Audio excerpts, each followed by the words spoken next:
Hello, good morning बच्चों। आज की क्लास कक्षा 6 के लिए मैथ से अभ्यास 14A व्रत।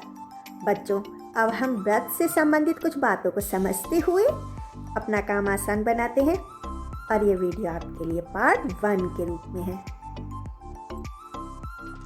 अब बच्चों, हम व्रत के बारे में समझते हैं।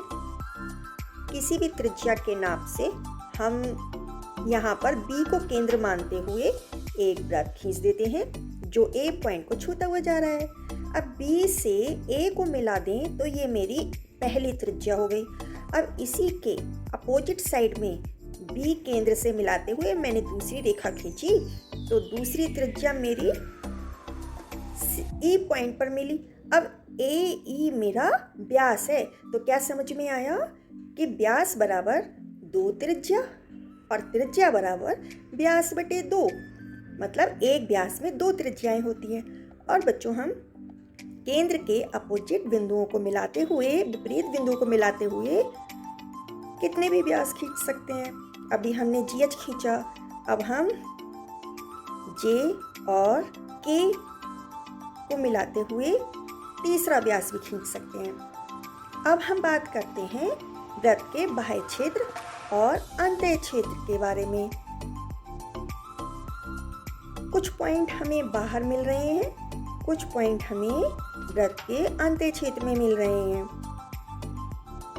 हम इस बात को आसानी से समझ सकते हैं कि जो पॉइंट हमें व्रत के बाह्य क्षेत्र में मिल रहे हैं वो पॉइंट व्रत के बाहर है, और जो पॉइंट हमको व्रत के अंतः क्षेत्र में मिल रहे हैं वो व्रत का अंतः क्षेत्र है। जैसे इस व्रत में N, O, Q ये हमारे अंतः क्षेत्र के पॉइंट हैं और P, R, M ये हमारे व्रत के बाह्य क्षेत्र के पॉइंट हैं। बच्चों, B को केंद्र मानते हुए जो हमने व्रत खींचा, A और E को मिलाते हुए जो ये रेखा हमारी व्रत की बनी, इसको हम गोलाकार चक्कर को परिधि बोलते हैं। ठीक है बच्चों, आया समझ में? जब हम व्रत को खींच रहे हैं और हमने एक व्यास बनाया, केंद्र से विपरीत बिंदुओं को, व्रत के विपरीत बिंदुओं को छूने वाली रेखा जो पूरी तरह व्रत को विपरीत बिंदुओं पर छू रही है, ये व्यास कहला रही है। इस व्यास के द्वारा ये व्रत 2 अर्ध व्रत में परिवर्तित हो चुका है। अब बच्चों, इससे हमने क्या सीखा कि किसी व्रत का कोई व्यास व्रत को 2 समान भागों में विभाजित करता है। इनमें से प्रत्येक भाग अर्धव्रत कहलाता है, जिसमें व्यास के अनंत बिंदु तो सम्मिलित होते हैं परंतु व्यास स्वयं सम्मिलित नहीं होता है। ठीक है बच्चों? अब बच्चों, हम बात करते हैं जीवा की। हम एक व्रत खंड जीवा के द्वारा बनाएंगे। जीवा बच्चों, केंद्र से हटकर वो लाइन होती है जो व्रत के विपरीत बिंदुओं को मिलाती है। जैसे कि यहाँ पर A और D एक जीवा है, दूसरी जीवा हमारे लिए F और G पॉइंट को मिलाते हुए बन रही है। यहाँ पर बच्चों, ये बात समझने वाली है कि व्यास इस व्रत की सबसे बड़ी जीवा होती है।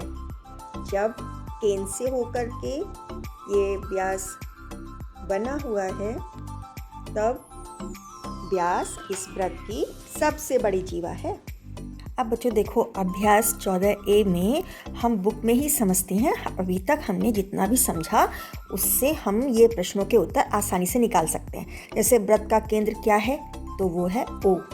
ठीक है, 3 त्रिज्याओं के नाम, तो केंद्र से व्रत को छूने वाली रेखाओं को देख लो, कौन कौन सी हैं? OB, OC, OD ये हमारी त्रिज्याएं हैं। फिर है एक व्यास का नाम। व्यास का नाम केंद्र से होकर व्रत को छूने वाली और विपरीत दिशा में व्रत को छूने वाली ये पूरी रेखा हमारी व्यास होती है। तो कौन सी होगी व्यास? BOC।